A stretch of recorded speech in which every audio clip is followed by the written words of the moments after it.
Hello and welcome to What's the Story Ghost. I'm your host Annette. And I'm Steven. And today we're on episode 82. We need a pew, pew, pew, pew. I like how you incorporated the two. Today we are going to Los Angeles. Yeah. Do you want to take a sip of water there, Steven? No, I don't think I deserve it. We crack on? Crack on.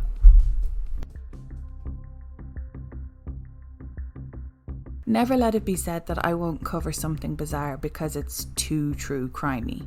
That being said, I'll leave out the gory details and focus more on the paranormal. But today's story isn't lacking in the strange or paranormal.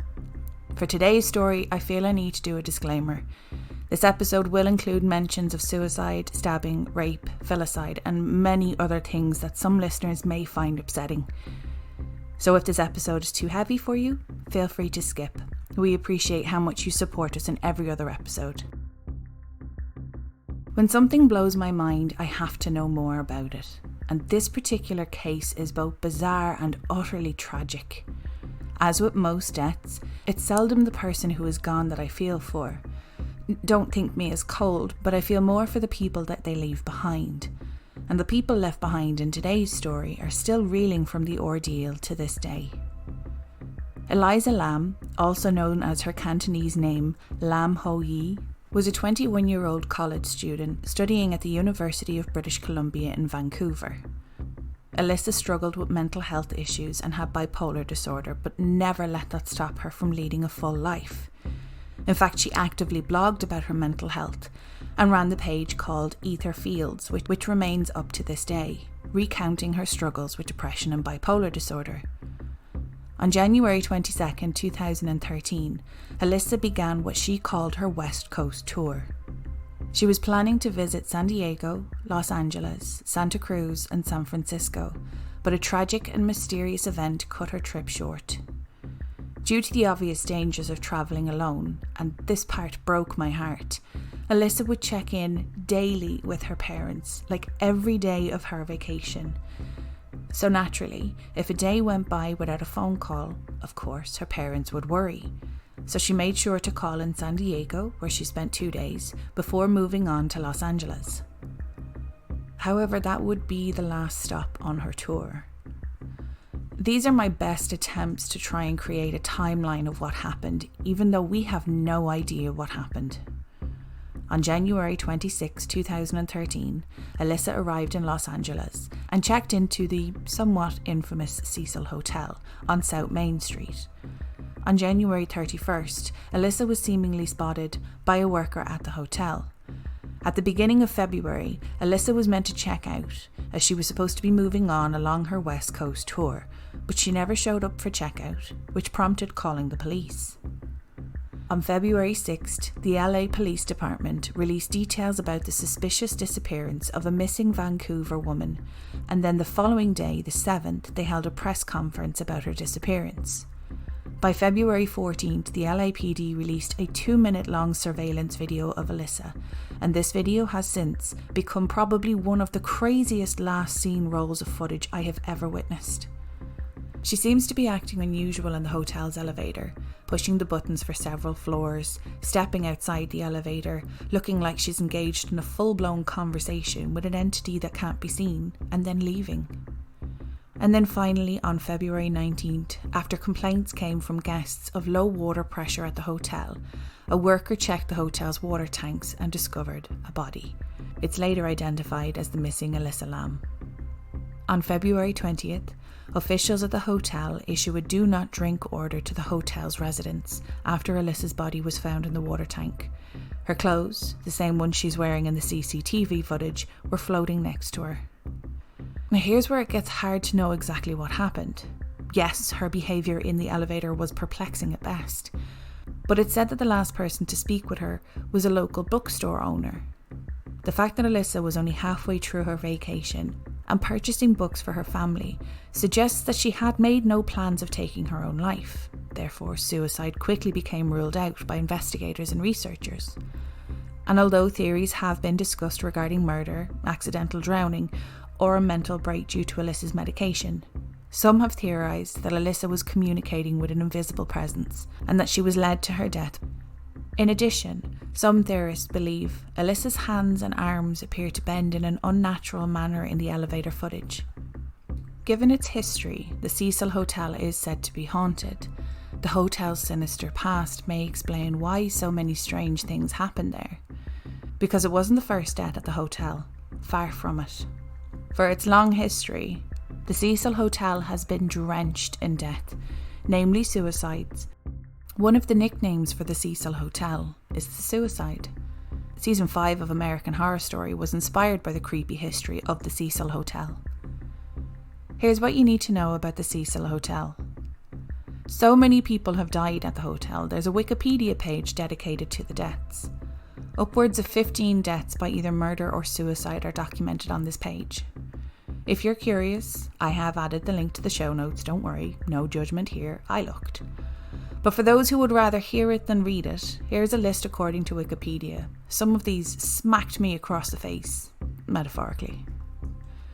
The earliest recorded suicide at the Cecil took place in 1927, when Percy Ormond Cook, aged 52, shot himself in the head while inside his hotel room after failing to reconcile with his wife and child. Although the Los Angeles Times reported that he was rushed to the receiving hospital with a slim chance of survival, death records revealed that he died that same evening. And this happens a couple of times. The victim might die in the hospital, but the initial incident happened at the hotel. Following on from Percy, December 1930, Alison Troglin, aged 23, or so we thought, Alison checked in under an assumed pseudonym. She fell from the 12th floor window and is still to this day unidentified. November 1931, W.K. Norton, aged 46. Norton was found dead in his room after ingesting poison capsules. September 1932, Benjamin Doddridge, aged 25, self-inflicted gunshot wound to the head. July 1934, Sergeant Lewis D. Borden, aged 53. If I said self-inflicted neck wound, would you know what I meant so I didn't have to go into detail? March 1937, Grace E. Margot, aged 25. Now her death is a mystery. I can't find a definitive answer as to whether her death was caused by the fall from the 9th floor window or the telephone wire she landed on and ended up wrapped up in. What's even stranger is police were unable to determine whether Margot's death was a result of an accident or suicide. But I also wouldn't be surprised if someone didn't dismiss the idea entirely that she may have been murdered. July 1938, Roy Thompson, aged 35, fell from the building. May 1939, Erwin C., aged 39, ingested poison. January 1940, Dorothy Seeger, aged 45, ingested poison. September 1944, Dorothy Jean Purcell, aged 19, was sharing a room at the Cecil with her boyfriend, shoe salesman Ben Levine. Apparently unaware of her pregnancy, Purcell went into labour.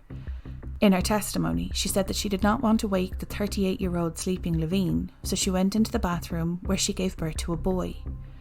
Assuming the baby was born stillborn, she threw him out the window and he landed on an adjacent building's roof. Purcell was charged with murder, but her mental state at the time of the incident was described as mental confusion by 3 psychiatrists. In January 1945, she was found not guilty by reason of insanity. November 1947, Robert Smith, aged 35, fell from one of the 7th floor windows. October 1954, Helen Gurney, aged 55, fell from one of the 7th floor windows. February 1962, Julia Frances Moore, aged 50, fell from one of the 8th floor windows. October 1962, Pauline Otten, 27, and George Giannani, 65. This one is tragic. Pauline jumped from a window following an argument with her estranged husband.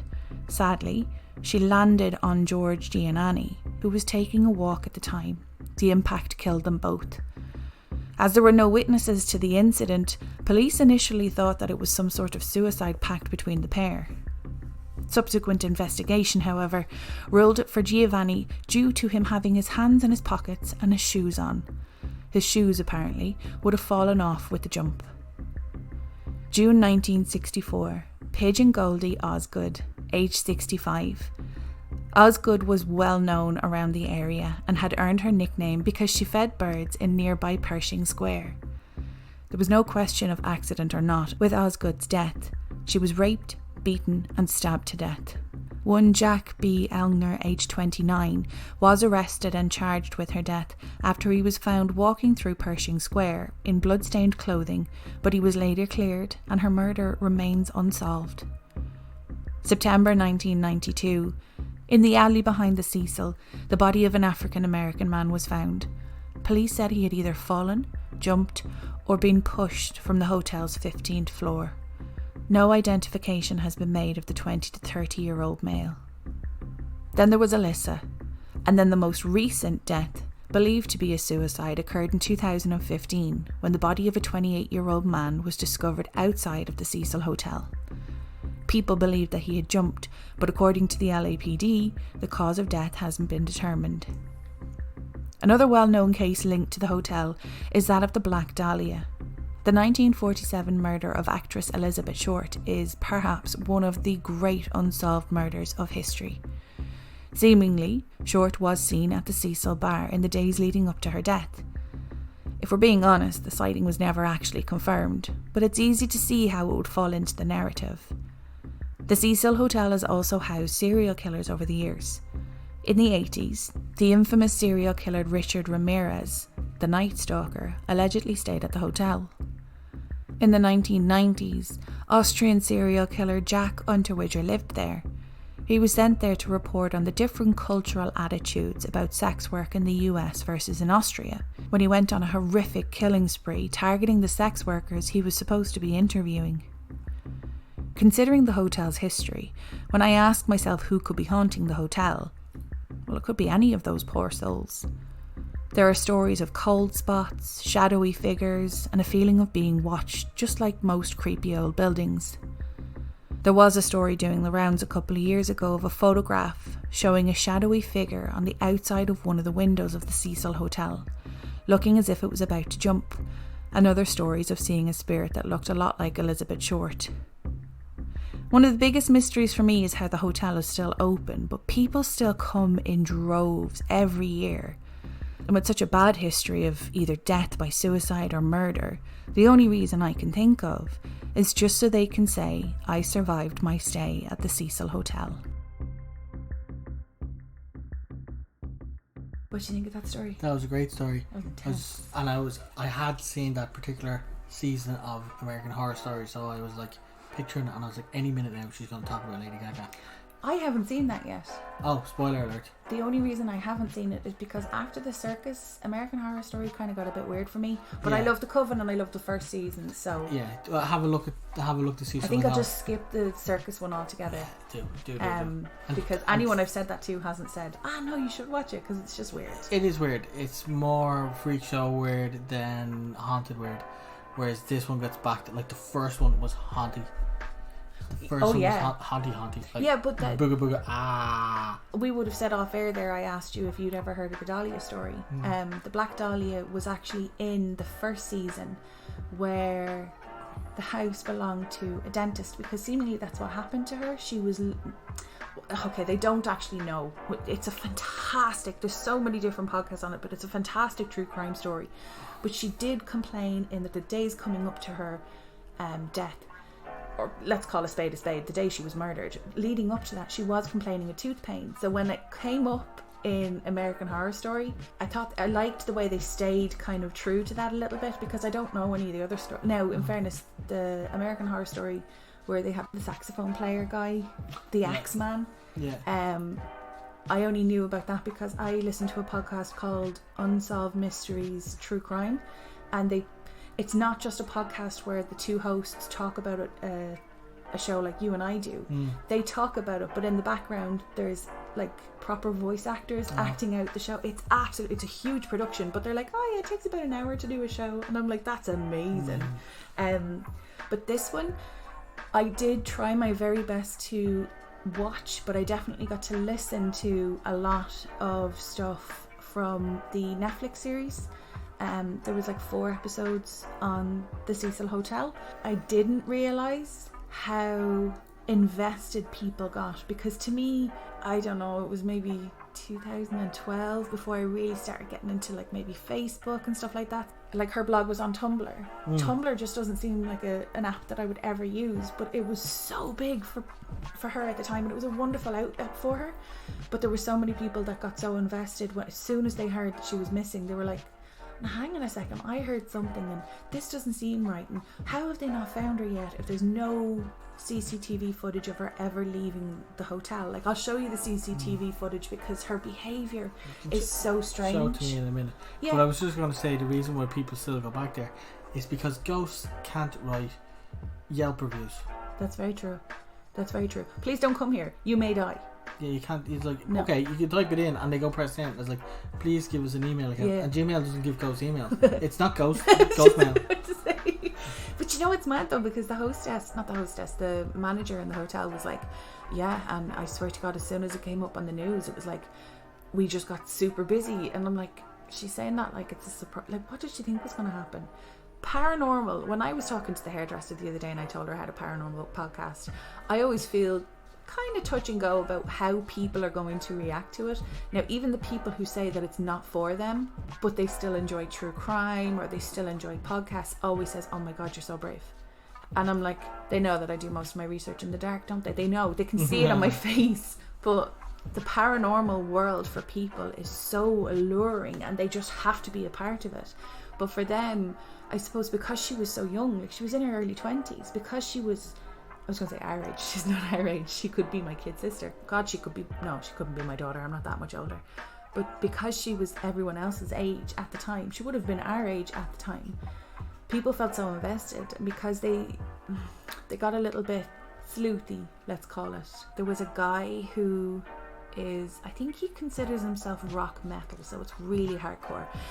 I have an eclectic taste when it comes to music. There are some music genres that I'm kind of like, do you know what, you go listen to it, that's cool, you go you. I would never disrespect someone because of their taste in music, but this is very dark for my liking. Like, it talks about corpses and bodies and blood. But someone found out that he had stayed in the Cecil Hotel, and one rumour turned into another rumour, and it destroyed him. Not his career, he was still trying to write music, but he didn't have it in him to do it again. But he just got bombarded on Facebook and Instagram, everywhere that you can think of that you get a message. And it turns out that he did stay in the hotel 3 days before the date she stayed there the year before. And no one apologised to him, no one recanted what they said, no one went into their DMs and kind of thought, you know what, it's very obvious I sent him a message, I'll just send him a message underneath this going, look, I'm really sorry, I just got so passionate about this. And people are dicks on their keyboards. But I didn't realise as well, I'm kind of raging now because I wrote this before I obviously, it's very evident that I wrote this before I watched the documentary. Because there was a conspiracy theory circling around tuberculosis. Oh. Because apparently there was an outbreak of tuberculosis in the hotel, and there is a tuberculosis, now listeners correct me if I'm wrong, but I think I heard from the Netflix series there is a lab specifically testing strains of tuberculosis where she went to college. Oh yeah. And they were wondering, was she patient zero? Did they send her in there? Because I didn't realise, I always thought Skid Row was like a couple of blocks.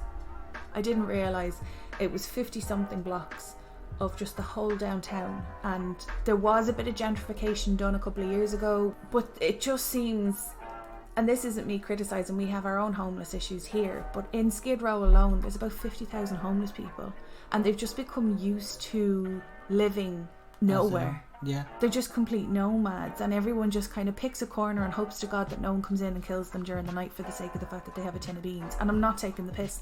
I'm like, it's become common knowledge now that even the hotel, the police said that they get like 2 to 4 phone calls a day just for the hotel alone.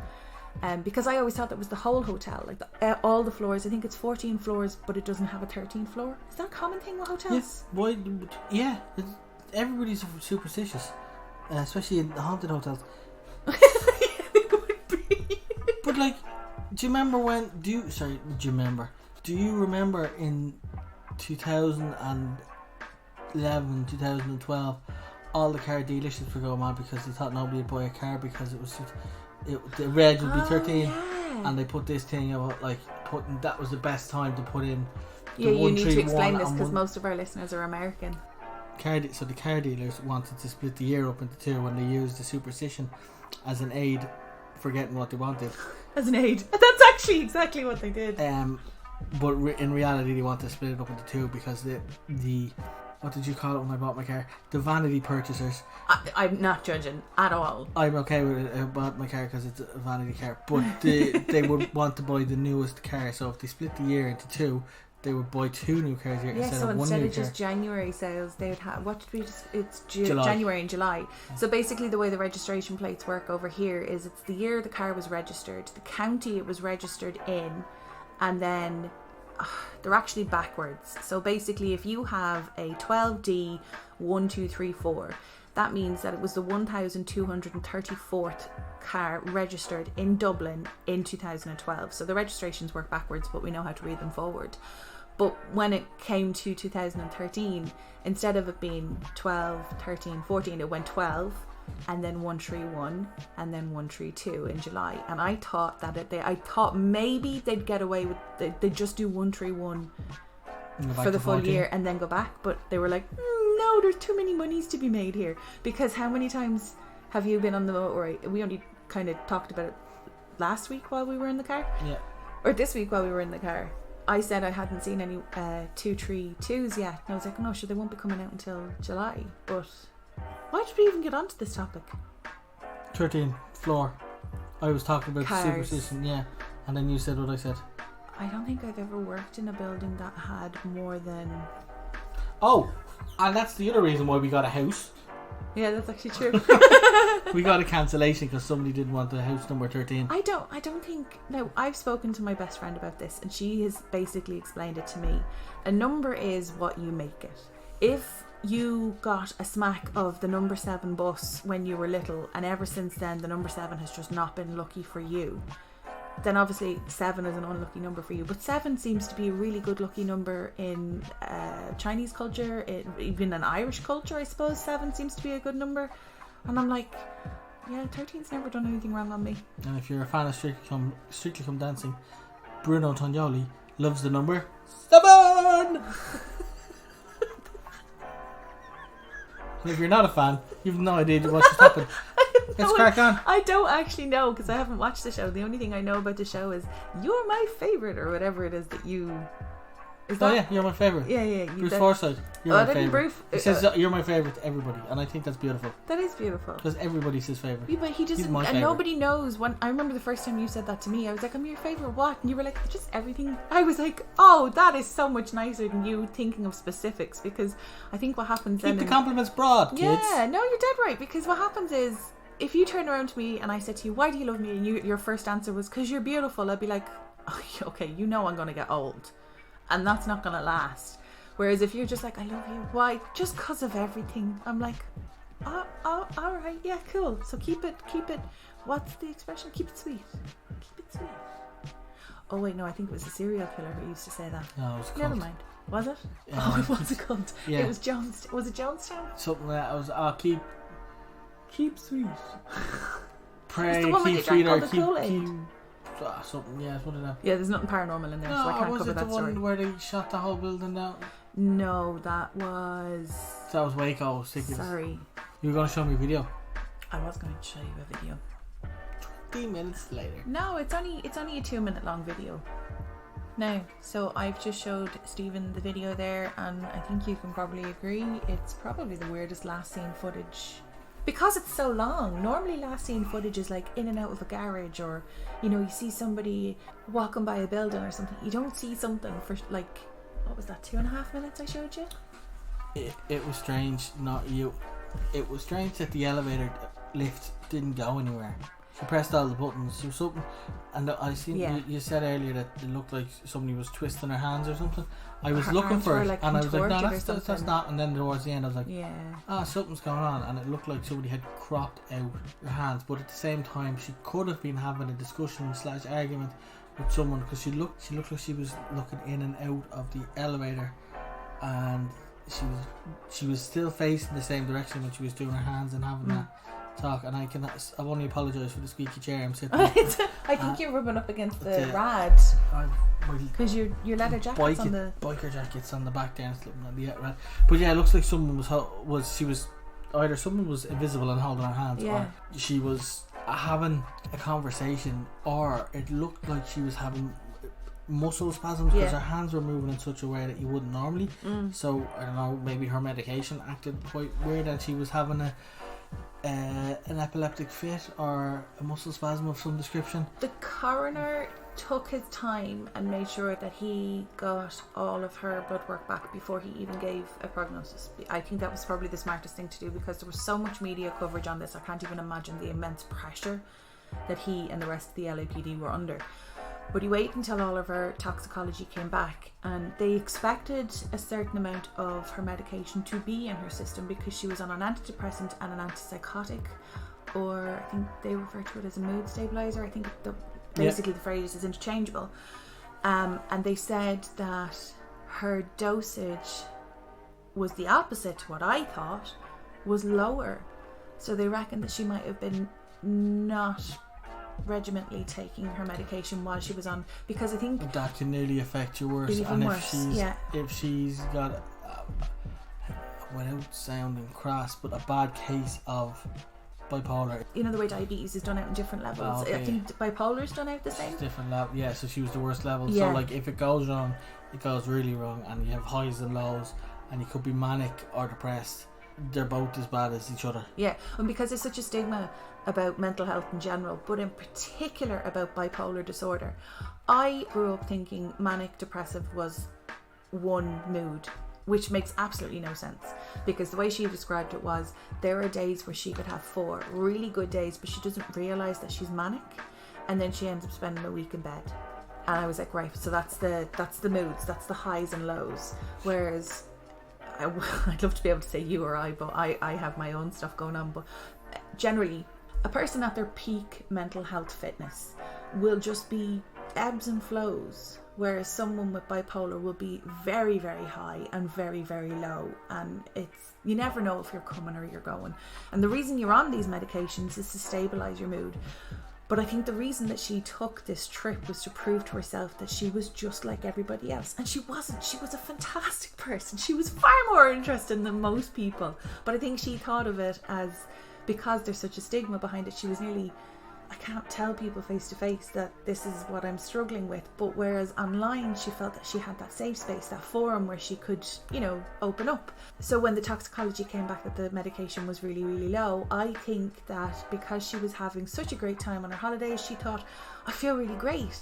And it's a common problem, speaking from experience. I'm not just saying this because it's something I heard. The common problem with people who are on medication to help with their moods is when you are feeling great, you're like, oh, I don't need these anymore. And there's a little voice in the back of your head going, yeah, you feel great because of the medication. Don't stop taking the medication. So when it was much lower, I was like, that makes sense. She's been missing doses, or she felt like she was having a great day, so she didn't need it. But the problem is then when you're not having a great day, and it does look like she is having a very intense conversation with someone. The main reason I wanted to cover this story on, I know it's a very true crime story, but there's the odd little shadow here and there. I find it very difficult to believe that so many people have died there, and under different circumstances, but even those who have taken their own life. We've discussed this before, how lost and alone and this is my last resort do you have to feel, and those feelings, those energies have to just stick to the walls. So that building is just covered in, it always reminds me of, which Ghostbusters was it where they made the slime? Yeah. That's basically what I think is left behind, just that residue, that sticky, horrible. It's the second one. It is because the baby's already in it. And the toaster dance. Oh, and the toaster dance. Anyway, we're going to go off on a rampage again. I thought to myself, was she potentially, and I'm not taking away from the fact that it could have been her medication, and I'm not taking away from the fact that somebody might have seen her, known she was vulnerable, and took advantage and lured her to the tank. There's a number of different things that could have happened, because she can't physically have put the lid back on the tank. It didn't have a hatch. No, sorry, it didn't have a latch. that you could just pull this 20-pound door back on top of yourself. So to get it off and jump in, that's one thing. But this thing is like 10 feet tall and she's tiny. She's 5 foot something. So there's no way that she would have been able to put the hatch back on after she'd already fallen into the water. For whatever reason, she got in there of her own accord, or she was hiding from someone, or she was held at gunpoint and told to get in. There's so many reasons that she shouldn't have been where she was. Aside from the fact that the hotel should have locked it. Because, you know, that's basically the hotel's drinking water. That could have been a contaminant, which ended up turning out to be a contaminant. It was just her. But there's so many different things I don't want to take away from. I have to also visit the idea that maybe there was a presence there that... Well, you have to, because otherwise you're not a ghost story anymore. I know. But I have to latch on to the fact that if her mental state was not at its peak healthiness, and she was in any way vulnerable, and she was like a part of bipolar, her bipolar is that she was hearing voices. And then it made me think, what if every single person who took their own life, murdered someone there, did awful things while they were there? What if they were all visited by the first person who took their own life? There's not one person who took their own life that didn't have an estranged husband or a strained relationship with their wife, or had a massive row and felt like there was nowhere. I have to at least be open to the idea that she was lured. Granted, her death is classed as an accidental drowning, because she did accidentally drown. How she got in there is the absolute mystery. I have to wonder, was she lured? Well, yeah. If that particular series of Netflix is anything to go by. Yeah, the Austrian fella, I didn't realise this, because I knew that I think he'd killed 11 people. Yeah. And I was like, oh my god, that's mental. He killed one person while he was in Austria. The rest of them were in the US. Yeah. And I'm like, he was the poster boy for prison reform. When he was released from prison after murdering a woman, he was the poster boy.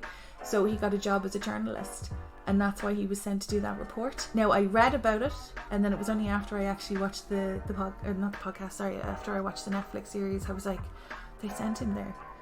They sent him somewhere that was exceptionally vulnerable, and I don't know if this is an episode for you to come up with any characters, or were you just enthralled with the story? No, I don't think I will. The story was pretty good. The only character really is Elisa, because that's where you delved into her personality and character. Yeah. But the rest of them were just mentions of names, and like you said earlier on, it's too recent. Yeah, it's different when it's like the 1940s or 50s, and you kind of feel a little bit detached from it. But because she's... The last thing I want is like making up some character and our parents stumbling across this podcast. Because that's what... And I mean this in the most gentle way possible, unless it was somebody's grandparent or somebody's great-grandparent. And at least if it's something that we cover that's pre-1940, there's no one alive today who's going to be listening to it. And it be them, you know, whereas this is like, I always feel so bad for people who, take for instance serial killers. Who's the guy who recently got caught because of genealogy? Is it the Golden State Killer? His grandkids have to listen to every second person coming up with a podcast talking about him. Oh, I bet his family knew. How could they not know? And I'm like, I'll tell you now, there's a bunch of people in the world that have done obscene things that their families know nothing about. I still find it very hard to believe that Austrian man who kept his daughter. Fritzl. Yeah, I find it very hard to believe that his wife didn't know. However, I'd say she was absolutely petrified of him. Oh yeah. Because I think she was like 14. If she did know, the reason she didn't say is because she didn't think she would survive opening her mouth. Yeah, and that's the sad truth about it. I think we will finish up there. Let's do it. Say your words. So thank you so much for listening to today's episode. I will of course include the links in the show notes, and if you have any questions on this or any other episode, our socials are What's the Story Ghost on Instagram and What's the Story Ghost @gmail.com if you have any personal stories you would like to share. And those are all my words. Exit jingle. Exit jingle. This is another unprepared exit jingle. Bye. I accidentally broke into I think it was like Coronation Street or EastEnders or something there. I swear to God, I thought you were going to come up with There's a lot of things I have to bite my beeps on.